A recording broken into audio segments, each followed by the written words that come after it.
Com a ajuda de Deus e a guia do Espírito Santo, vamos ler a palavra, irmãos.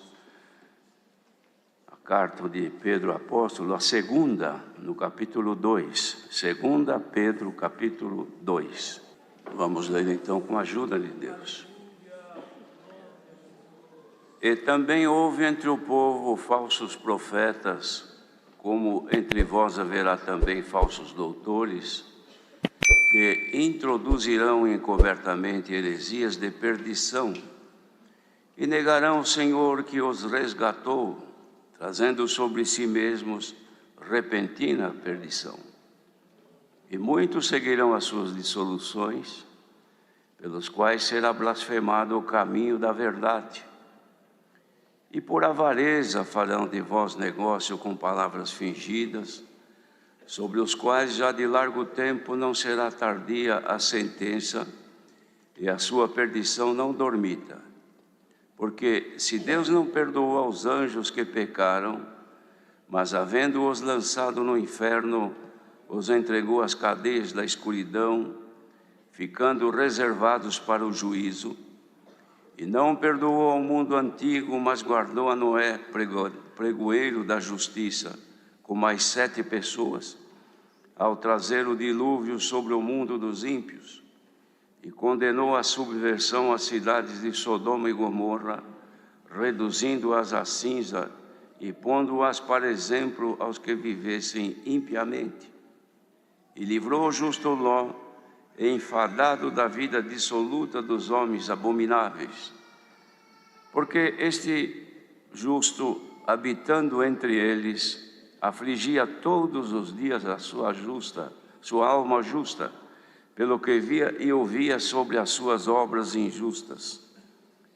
Assim sabe o Senhor livrar da tentação os piedosos e reservar os injustos para o dia do juízo, para serem castigados. Mas principalmente aqueles que segundo a carne andam em concupiscência da imundícia e desprezam as dominações, atrevidos, obstinados, não receando blasfemar das dignidades, enquanto os anjos, sendo maiores em força e poder, não pronunciam contra eles juízo blasfemo diante do Senhor. Mas estes, como animais irracionais, que seguem a natureza, feito para serem presos e mortos, blasfemando do que não entendem, perecerão na sua corrupção, recebendo o galardão da injustiça, pois que tais homens têm prazer nos deleites cotidianos.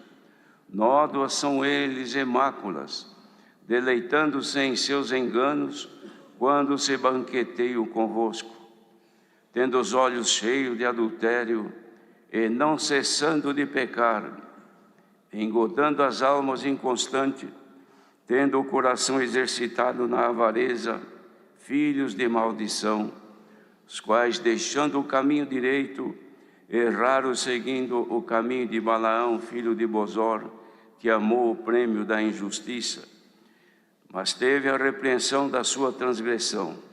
O mudo jumento falou com voz humana e impediu a loucura do profeta. Estes são fontes sem água, nuvens levadas pela força do vento, para os quais a escuridão das trevas eternamente se reserva. Porque, falando coisas muito arrogantes de vaidades, engodam com as concupiscências da carne e com dissoluções aqueles que se estavam afastando dos que andam em erro, prometendo-lhes liberdade, sendo eles mesmos servos da corrupção, porque de quem alguém é vencido, do tal faz-se também servo. Porquanto, se depois de terem escapado das corrupções do mundo, pelo conhecimento do Senhor e Salvador Jesus Cristo, forem outra vez envolvidos nelas e vencidos, tornou-se-lhes o último estado pior do que o primeiro, porque melhor lhes fora não conhecerem o caminho da justiça, do que conhecendo-o, desviarem-se do santo mandamento que lhes fora dado. Deste modo, sobreveio-lhes que por um verdadeiro provérbio se diz: o cão voltou ao seu próprio vômito e a porca lavada ao espojadouro de lama.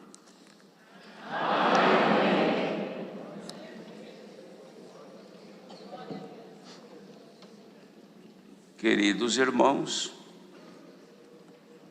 pela leitura que nós fizemos, podemos ter pleno conhecimento de que já havia, durante os apóstolos, ou a vida dos apóstolos, esta preocupação por aquilo que acontecia. Então podemos crer e afirmar que esta oposição sistêmica do nosso adversário, que sempre existiu desde quando o homem foi feito, continua ao longo dos séculos também, chegou até os nossos dias, aquilo que já acontecia no passado. Os irmãos vejam que esta carta tem um caráter forte, porque não só apresentava a evolução do trabalho dos Espíritos contrário ao Evangelho de Cristo, como também as pessoas que eram nela envolvidas, e voltando-se ao status como eram antes de crer no Senhor.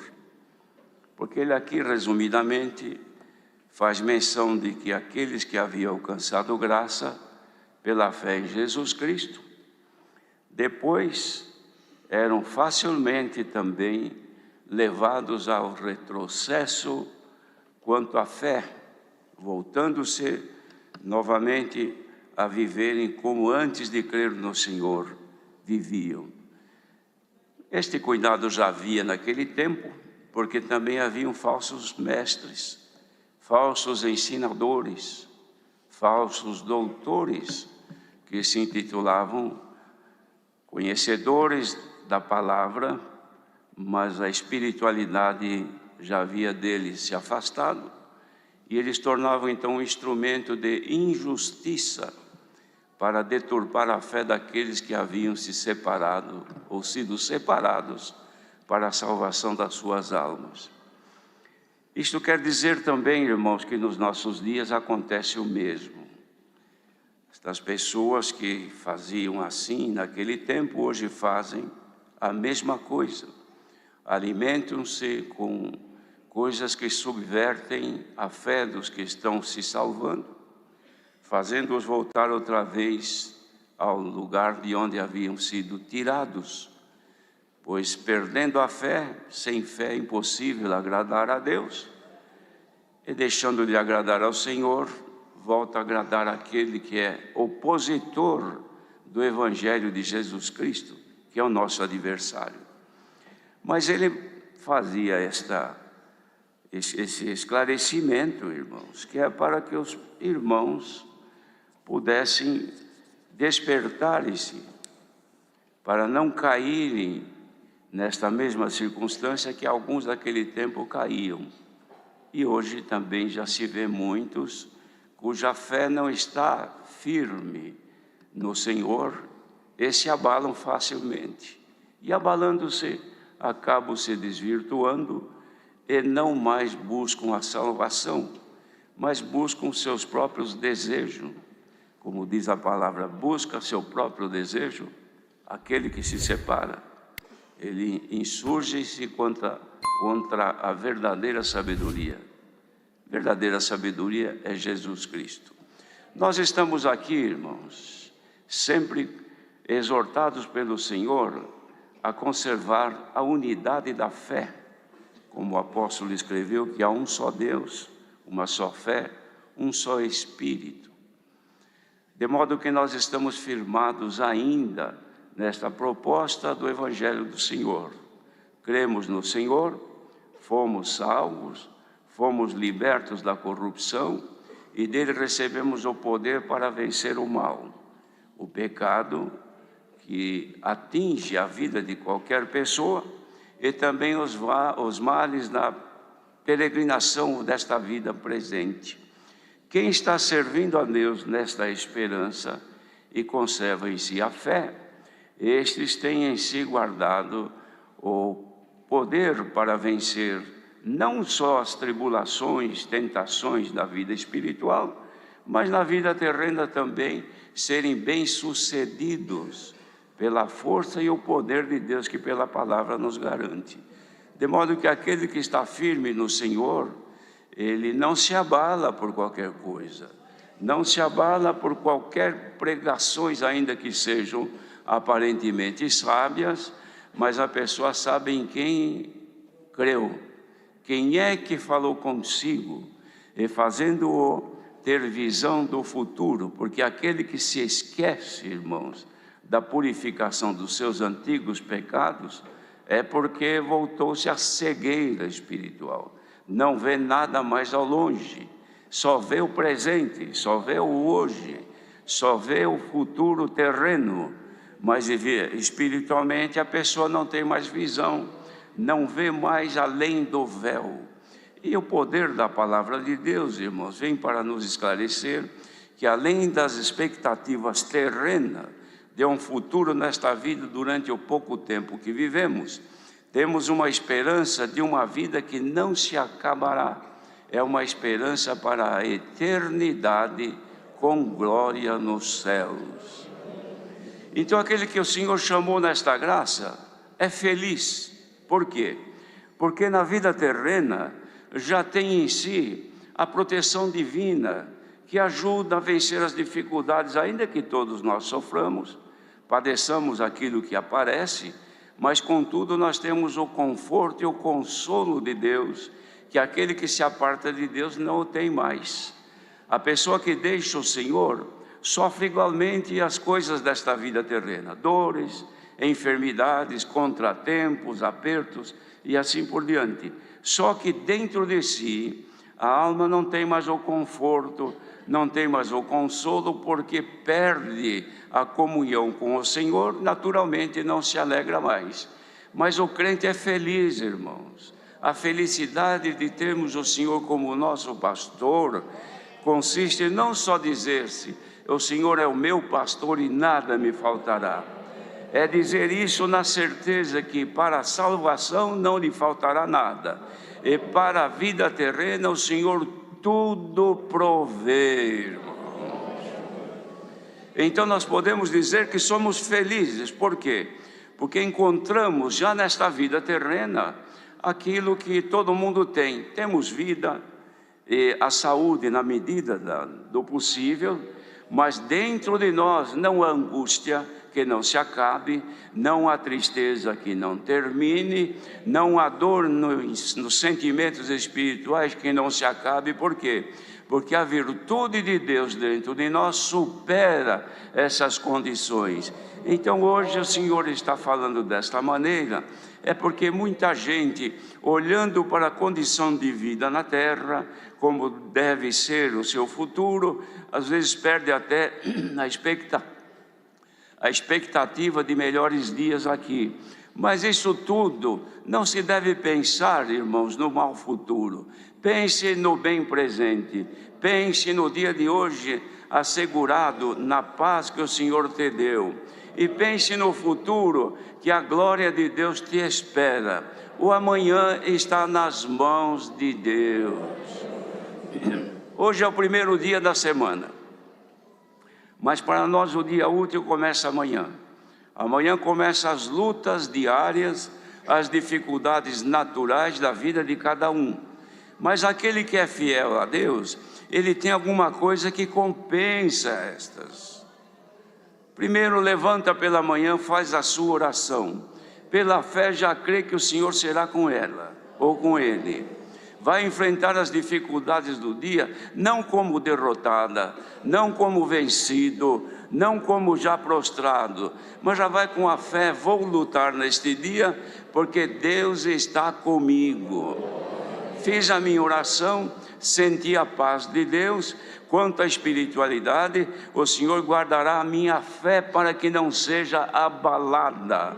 Irmandade que ouve esta palavra presente e por onde estiver neste mundo ouvindo, saibamos de uma coisa: espiritualmente estamos assegurados para a salvação eterna. Nas dificuldades da vida, Deus estará conosco e nos ajudará. Então não há por que o crente viver derrotado, caído, irmãos, mas com pendência a ficar aí, enfim, guardado, escondido, amoitado no lugar de medo do futuro. Isso não deve ocorrer. Cada um entendendo que Deus está na sua vida, ao amanhecer no próximo dia útil, levante a cabeça e vá lutar por aquilo que Deus te deu. Deus será contigo e te ajudará. E quanto, irmãos, às influências dos falsos profetas e falsos doutores, firmemo-nos na fé.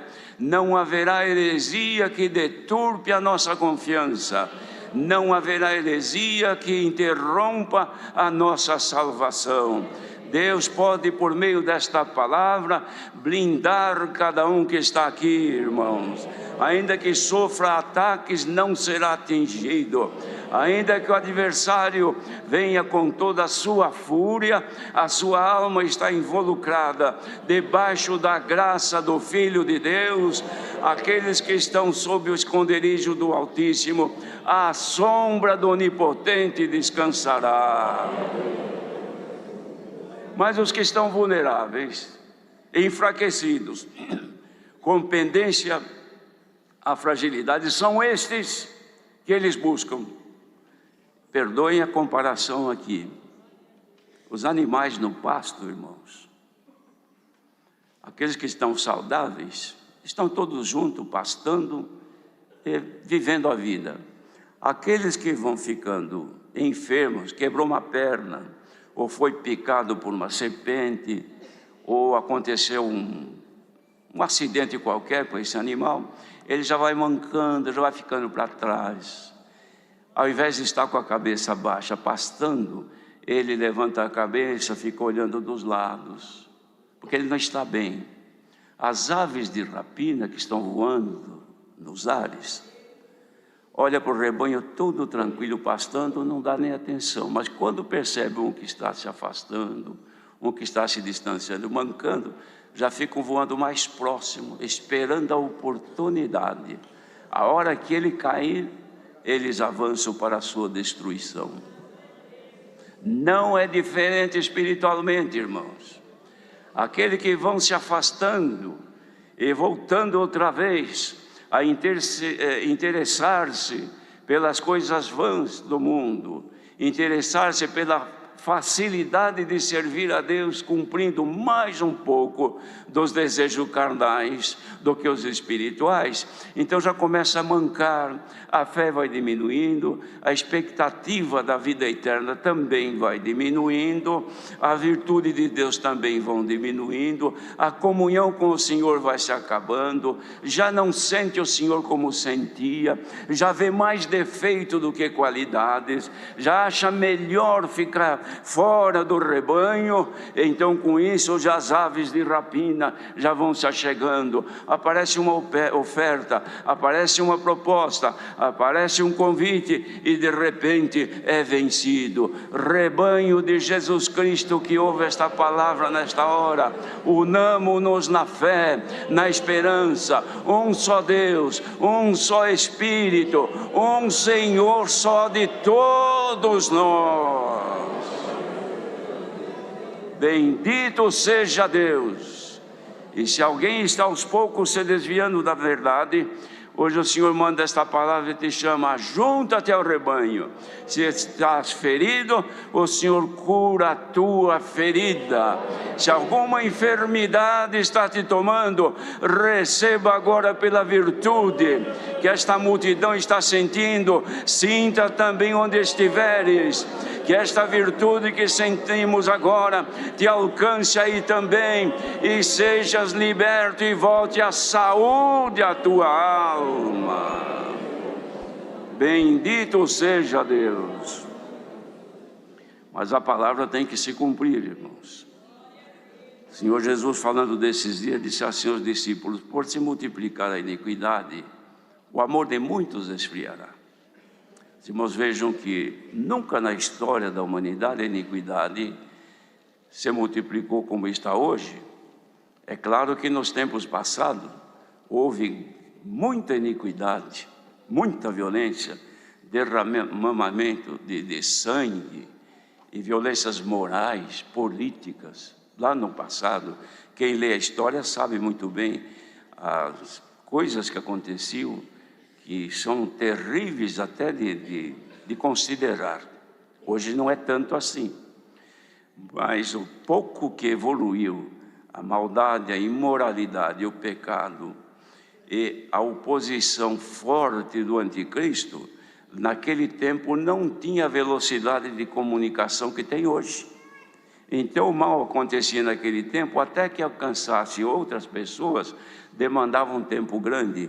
Hoje é em tempo real. O inimigo está fazendo e desenvolvendo as suas artimanhas de guerra contra o cristianismo no mundo todo, e imediatamente já está ocorrendo. A guerra, irmãos, já está sendo planejada, mas já está acontecendo.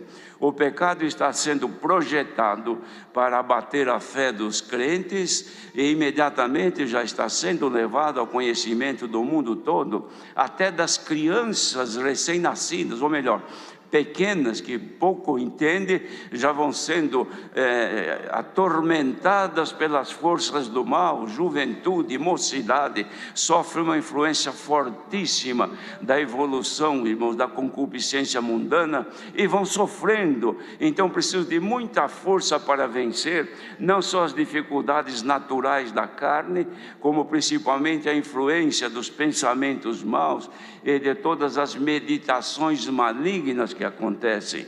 Então precisa de mais poder, de mais força. É necessário que haja uma compensação nos dias de hoje, muito mais do que no passado. No passado a guerra era quase que corporal, hoje não, irmãos. Corporal é pouca coisa, é mais por causa da delinquência que há.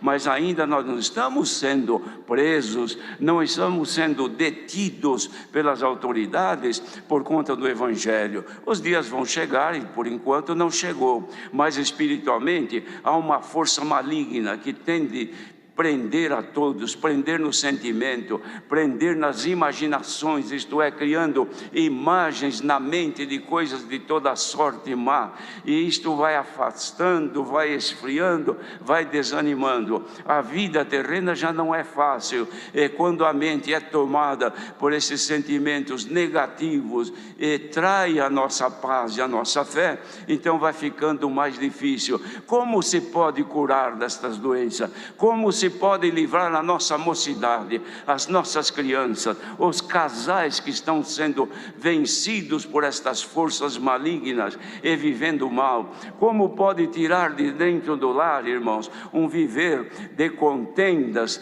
de tristezas, de mal-estar, onde não consegue mais haver paz? Quem pode curar isso? Algum livro? Algum profeta desta terra? Não. Jesus Cristo, pela virtude do Espírito Santo e pelo poder da palavra, cura. E quem está padecendo algum destes males e ouvindo esta palavra nesta manhã, reconheça agora que o teu mal só o Senhor te pode livrar, mas o poder da palavra te liberta nesta manhã.